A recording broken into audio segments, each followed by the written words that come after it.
Hello everyone, myself Kirti Suhag welcome you all to the Learning Garden. So today we will start class 9th Maths chapter 6 Lines and Angles. 9th class के chapter में book में maths में हर theorem, हर example, हर question everything is important. तो इस video के अंदर हम कुछ इंट्रोडक्शन, कुछ बेसिक टर्म्स के बारे में पढ़ेंगे. उसके बाद हम एक इम्पॉर्टेंट थ्योरम पढ़ेंगे और कुछ एग्जाम्पल्स पढ़ेंगे. So let's start our class. Introduction, कुछ बेसिक टर्म्स और डेफिनेशन से स्टार्ट करते हैं. लाइन सेगमेंट क्या होता है? वो लाइन का वो पार्ट जिसके दो एंड पॉइंट्स होते हैं. दोनों साइड क्या हो? And point. इसे ना इस साइड बढ़ा सकते हो आप, ना इस साइड बढ़ा सकते हो. दोनों साइड यही इतनी ही है. इसकी लेंथ कितनी होगी? A B. और इसे लिखे कैसे जाएंगे? इस टाइप से लिखते हैं. रे क्या है? रे वो पार्ट है लाइन का जिसका एक एंड पॉइंट होता है. इसके अंदर ये वाला तो फिक्स्ड पॉइंट है एंड, और इस साइड को हम कितनी भी दूर तक एक्सटेंड कर सकते हैं. तो ये क्या बन गई? रे. इसको डिनोट किया जाता है इस तरीके से. लाइन वो होती है जिसमें दोनों साइड हम एक्सटेंड कर सकते हैं, इस साइड भी और इस साइड भी, और इसे डिनोट इस तरीके से किया जाता है. नेक्स्ट, कोलिनियर पॉइंट्स क्या होते हैं? अगर हम एक लाइन पे, कोई लाइन है उस पे 3 या 3 से ज़्यादा पॉइंट दिखा दें सेम लाइन पे इस टाइप से, तो वो क्या बन जाएंगे? वो होंगे कोलिनियर पॉइंट्स. और अगर हमारे 3 से ज़्यादा या 3 पॉइंट्स एक लाइन पे नहीं आते हैं तो वो होते हैं non collinear points. Next, angle क्या है? एंगल बनता है जब दो रे ओरिजिनेट होती हैं सेम एंड पॉइंट से. यानी देखो, ये एक पॉइंट है, यहाँ से एक ये रे निकली और ये दूसरी रे निकली. इसे बोलते हैं इनिशियल, इसे बोलते हैं जहाँ ख़त्म हो रही है टर्मिनल. तो जो ये एंगल बना रही है ना, जो ये मेजरमेंट है, ये क्या है? ये हमारा एंगल है. अगर ये डायरेक्शन, ये अगर एंटी क्लॉकवाइज में है ये वाला एंगल, तो इसे बोलते हैं पॉजिटिव एंगल. और अगर ये क्लॉकवाइज में बनाती है इस साइड, तो इसे क्या बोलते हैं? इसे बोलते हैं नेगेटिव एंगल. ये हम हायर क्लास यानी 11th क्लास में और डिटेल से पढ़ेंगे ट्रिग्नोमेट्री के चैप्टर में. अभी आपको यही याद रखना है कि एंगल क्या होता है. एंगल वो होता है जो ओरिजिनेट होगा एक एंड पॉइंट से. दो आर्म्स, दो रेज एक ही एंड पॉइंट से अगर निकलती हैं तो वो एंगल होता है. इसे बोलते हैं वर्टेक्स, और जो ये दो रे हैं इन्हें बोलते हैं इसकी आर्म. ओके, एंगल के टाइप हैं. एंगल के टाइप कौन कौन से हैं? Acute angle. एक्यूट एंगल कौन सा होता है? जो 0 और 90 डिग्री के बीच में होता है. किसके बीच में होता है? 0 और 90 डिग्री के बीच में. राइट एंगल क्या होता है? जो 90 डिग्री वाला एंगल होता है. जैसे ये 0 और 90 के बीच में, ये एक्यूट एंगल है. जो एग्जैक्ट 90 डिग्री अगर हम यहाँ बना दें 90 डिग्री, तो वो क्या होगा? वो होगा राइट एंगल. और 90 और 180 यानी इस टाइप से अगर कोई बनाते हैं तो वो क्या होगा? Obtuse angle. और अगर स्ट्रेट लाइन बनाई जाए तो वो क्या होगी? अगर ये स्ट्रेट थीटा, अगर यहाँ 180 डिग्री का एंगल है तो उसे बोलेंगे स्ट्रेट एंगल. और रिफ्लेक्स यानी कि 180 से जो बड़े होते हैं, 180 और 360 के जो बीच के एंगल हैं वो हैं रिफ्लेक्स एंगल. नेक्स्ट है हमारा कॉम्प्लीमेंट्री एंगल्स. क्या होते हैं?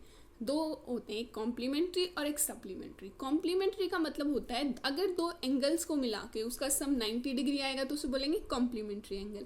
और अगर दो एंगल का सम क्या है? 180 डिग्री. अगर 180 डिग्री आएगा तो उसे क्या बोलेंगे? Supplementary angle. इसका मतलब ये है, अगर ए और बी हमारे पास मान लो दो एंगल हैं, अगर उन दोनों को मिला के 90 डिग्री आए तो वो होंगे कॉम्प्लीमेंट्री. जैसे एंगल ए मान लो 60 डिग्री है, एंगल बी मान लो 30 डिग्री है, तो इन दोनों को जब ऐड करेंगे तो क्या आएगा? 90 डिग्री आएगा. तो वो क्या हो गए? कॉम्प्लीमेंट्री एंगल हो गए. अब नेक्स्ट है सप्लीमेंट्री एंगल. सप्लीमेंट्री एंगल में क्या होता है? दो एंगल्स हैं, उनका सम क्या होगा? 180 डिग्री होगा.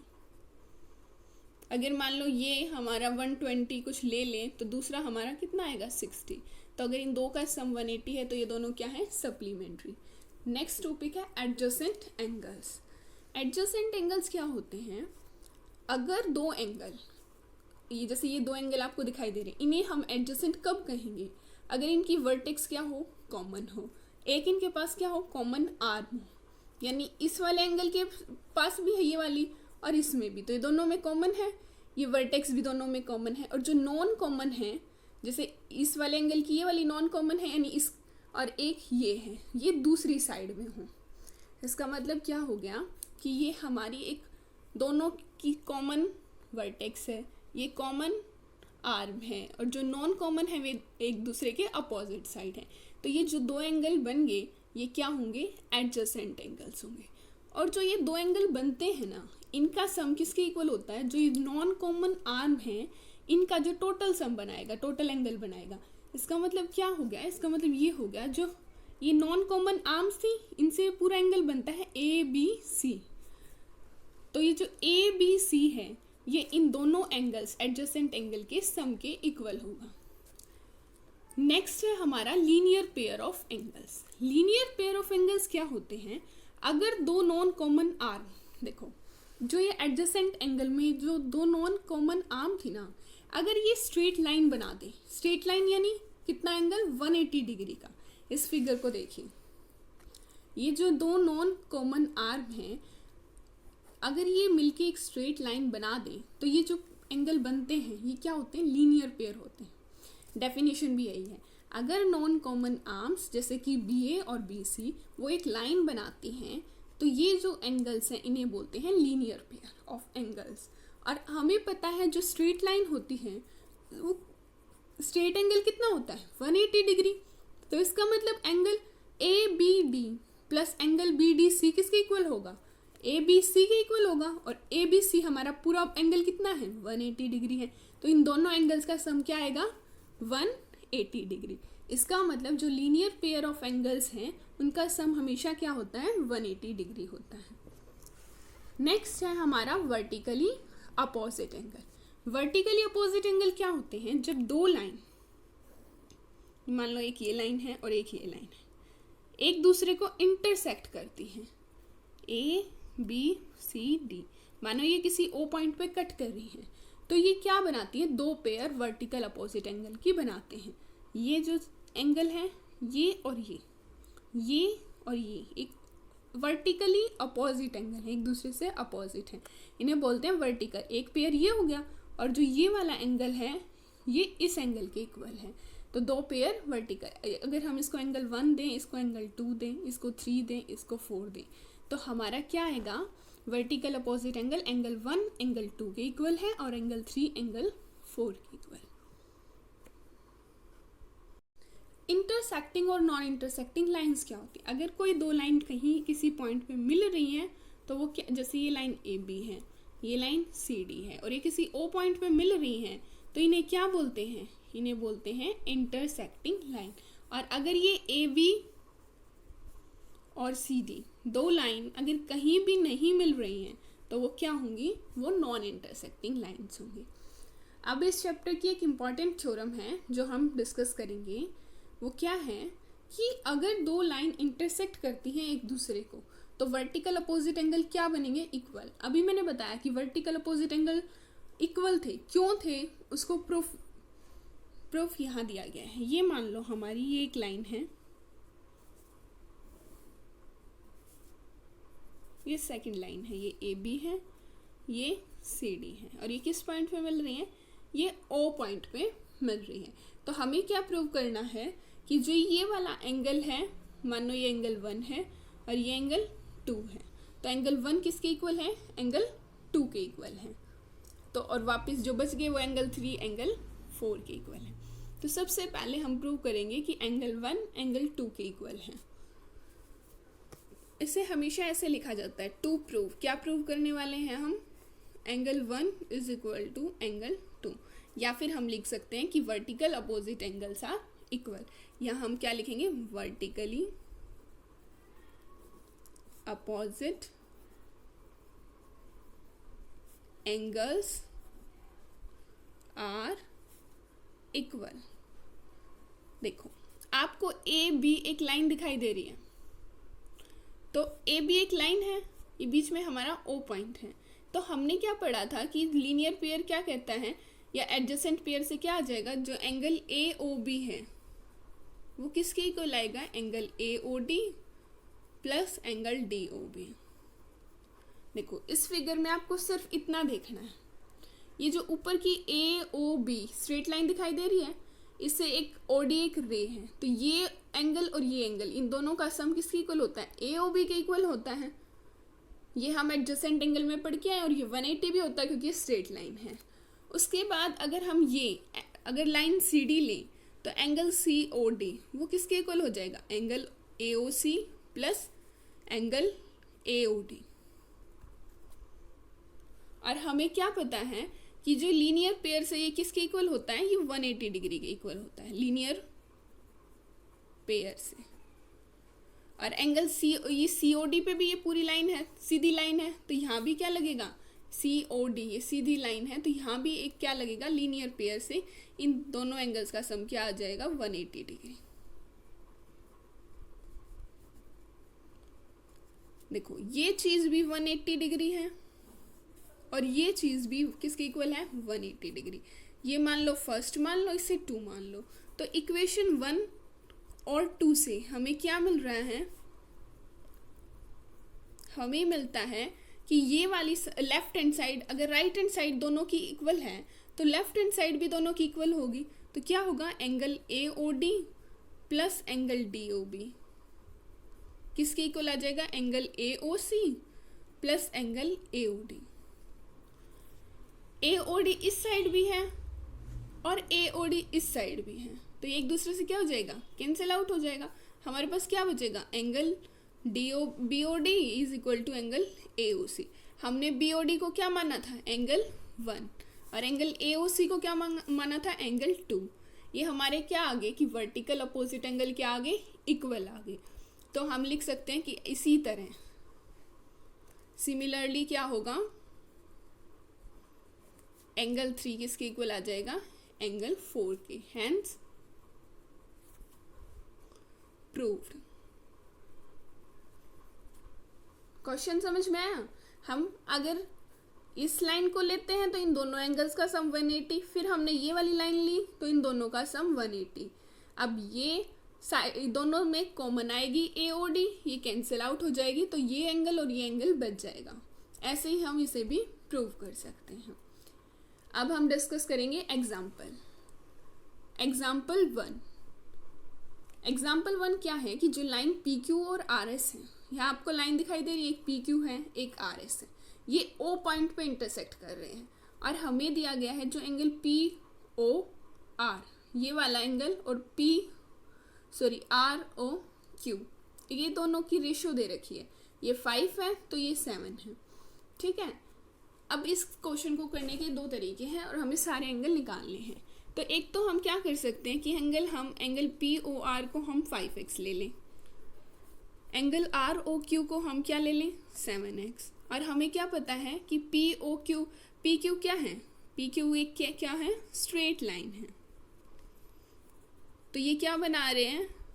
Linear pair. तो लीनियर पेयर में दोनों एंगल्स का सम क्या होता है? 180। तो angle POR plus angle ROQ क्या हो जाएगा? 180 डिग्री।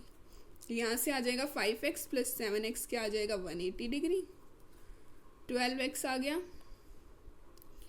180 डिग्री, और यहाँ से x की वैल्यू आ जाएगी 12 1 जा 12, 12 5 जा 60, x की वैल्यू आ गई 15 डिग्री।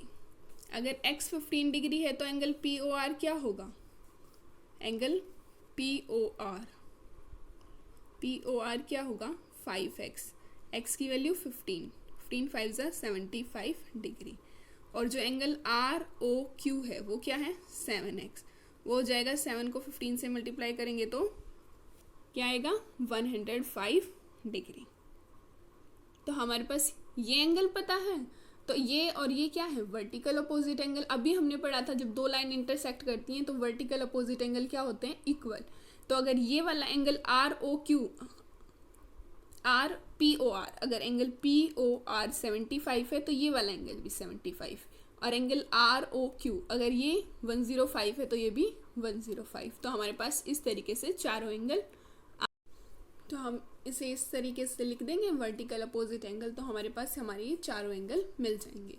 इसको करने का एक और तरीका है, एक और वे क्या है जो हमें एनसीईआरटी में भी दिया हुआ है।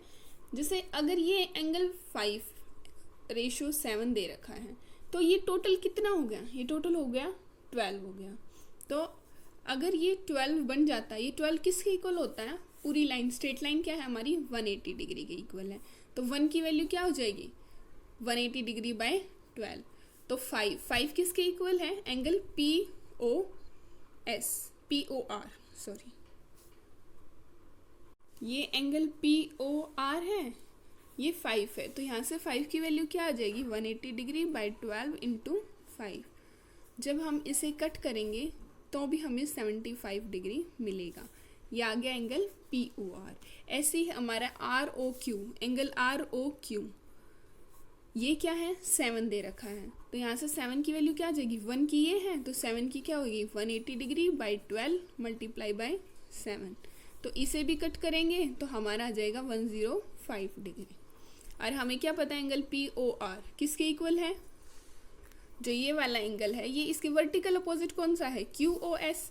तो एंगल QOS की वैल्यू क्या आ जाएगी 75 डिग्री। और रीजन क्या लिखेंगे वर्टिकली अपोजिट एंगल।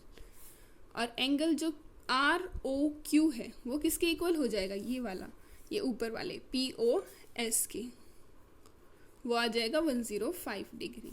वो रीजन भी क्या है वर्टिकल अपोजिट एंगल। इस चैप्टर में रीजन क्यों लिख रहे हैं ये लिखना बहुत ज़रूरी है। तो यहाँ तक समझ में आया। नेक्स्ट क्वेश्चन करते हैं हम। कोई भी डाउट हो आप कमेंट बॉक्स में पूछ सकते हैं।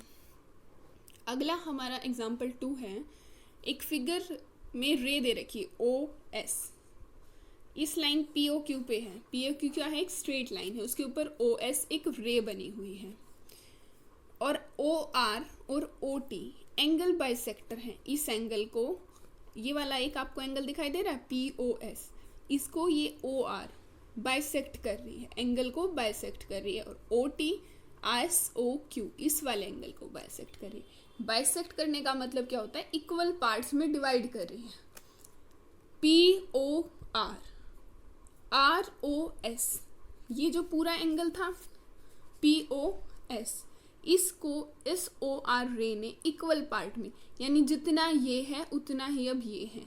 ऐसे ही इस साइड देखेंगे तो एंगल QOS को इसने इक्वल पार्ट्स में डिवाइड किया है OT ने। अब हमें दे रखा है कि एंगल POS ये X है, ये जो पूरा है, हमें निकालना है कि ROT ये वाला एंगल क्या होगा। अब देखिए हमें क्या पता है, एंगल POS क्या है X है, और POQ ये क्या है हमारी स्ट्रेट लाइन है। तो स्ट्रेट लाइन में हमें ये पता है angle POS plus angle SOQ क्या होगा 180 डिग्री होगा। किससे, लीनियर पेयर से। ये वाला एंगल और ये वाला एंगल, इन दोनों एंगल का सम क्या होगा 180 डिग्री होगा। उसके बाद यहाँ से हम एंगल SOQ की वैल्यू निकाल लेंगे। अगर POS X है तो ये क्या हो जाएगी 180 डिग्री, यहाँ X आएगा तो इधर आएगा तो ये -X हो जाएगी।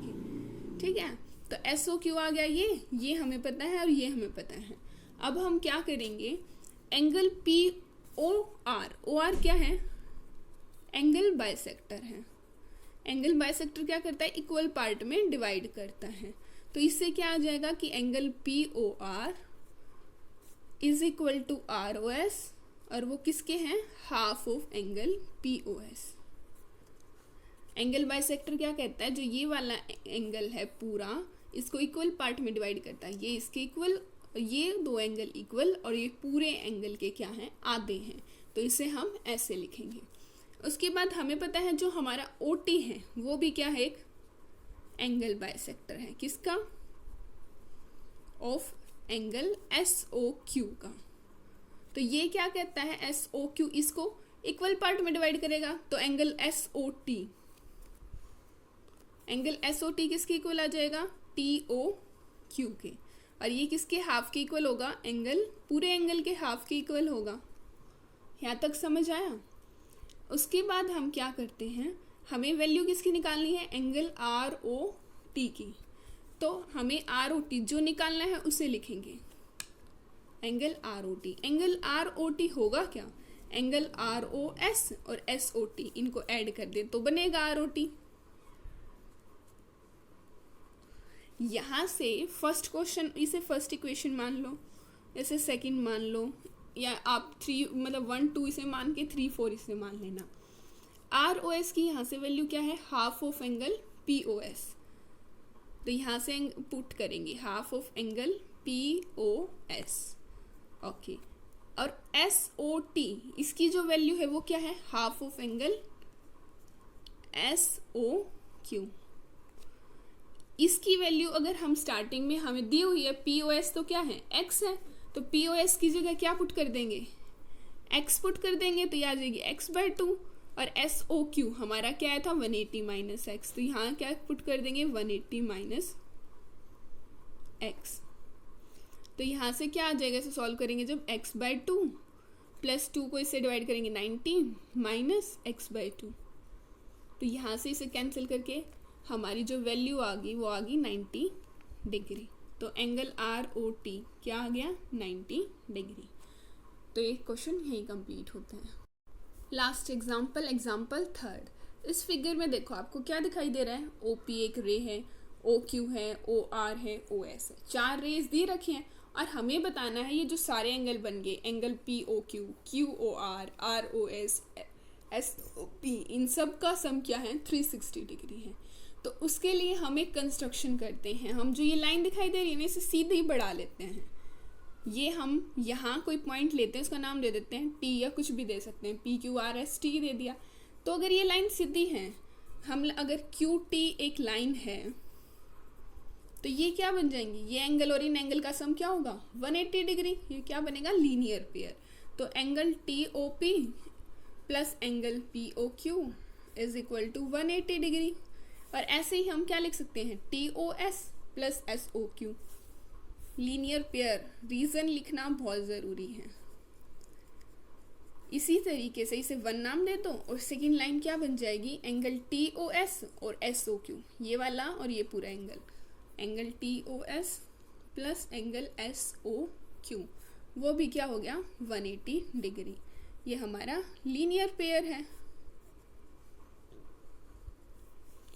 उसके बाद जो हमारा एस ओ क्यू है उसको हम ये एक एडजेसेंट एंगल के सम में भी लिख सकते हैं ना, S O R plus R O Q भी लिख सकते हैं। तो हम इस एस ओ क्यू को क्या लिखेंगे, angle S O R plus angle R O Q लिखेंगे। ठीक है, तो ये इक्वेशन 2 होगी, ये इक्वेशन 3 होगी। यहाँ से अगर हम एस ओ क्यू इक्वेशन 2 के अंदर एस ओ क्यू की जगह ये वैल्यू पुट कर दे तो हम यहाँ क्या लिखेंगे, putting value of angle S O Q from equation 3, equation 3 से कहाँ पुट कर रहे हैं, इन इक्वेशन 2। तो हमारा क्या हो जाएगा, और सारी चीज़ ऐसे ही रहेंगी, बस एंगल एस ओ क्यू की जगह क्या पुट कर देंगे, angle S O R plus angle R O Q, और वो किसके इक्वल आएगा 180 डिग्री। ये हमारी इक्वेशन हो गई 4th। अब देखो ये T O P, P O Q ये था फर्स्ट में है, और ये तीनों angle T O S, S O R और आर ओ क्यू ये 4th में है। तो अगर हम इन दोनों को ऐड कर दें तो हम क्या लिखेंगे, एडिंग इक्वेशन 1 and 4, क्योंकि हमें निकालना भी इन सारे एंगल्स का सम है। हमारे क्वेश्चन में क्या पूछा है, इन सारे एंगल्स का सम 360 है, तो यही हमें निकालना है। तो इसके लिए हम यहाँ ऐड करेंगे, ऐड करेंगे तो क्या आ जाएगा, angle T O P plus angle P O Q, ये फर्स्ट इक्वेशन लिख दी। और इसका लेफ्ट हैंड साइड लिखेंगे अब इन तीनों को, angle T O S plus angle S O R plus angle R O Q. और राइट हैंड साइड हमारा क्या है 180 प्लस इस साइड भी क्या है 180, तो ये किसके इक्वल आ गया 180 प्लस 180, ये हो जाता है 360 के इक्वल। ओके, अब हमारे क्वेश्चन में हमें क्या है, जो ये टी था ये तो हमने माना था, जो टी ओ पी है और टी ओ एस है, इन दोनों एंगल को मिलाएं तो क्या बन जाएगा पी ओ एस। तो अब क्या करेंगे, जहाँ भी ये टी ओ पी है और टी ओ एस है, इन दोनों को मिला के क्या लिख देंगे, एंगल पी ओ एस, और बाकी ऐसे कैसे P O Q plus ROQ plus ये वाला बच गया एंगल SOR। तो यही हमें प्रूव करना था। हमारे सारे एंगल्स का सम क्या है 360 डिग्री। और ये तो हम ही लिख ही सकते हैं कि एंगल, हमने जो ये चीज़ लिखी है उससे पहले हम यहाँ लिखेंगे कि जो एंगल POS है वो किसके इक्वल है, angle TOP plus angle TOS के इक्वल है। ब्रैकेट में हम ये चीज़ लिख सकते हैं। यहाँ तक समझ आया? कोई भी डाउट हो तो आप कमेंट बॉक्स में पूछ सकते हो, कोई प्रॉब्लम नहीं होगी। And thank you for watching. Keep learning, keep enjoying.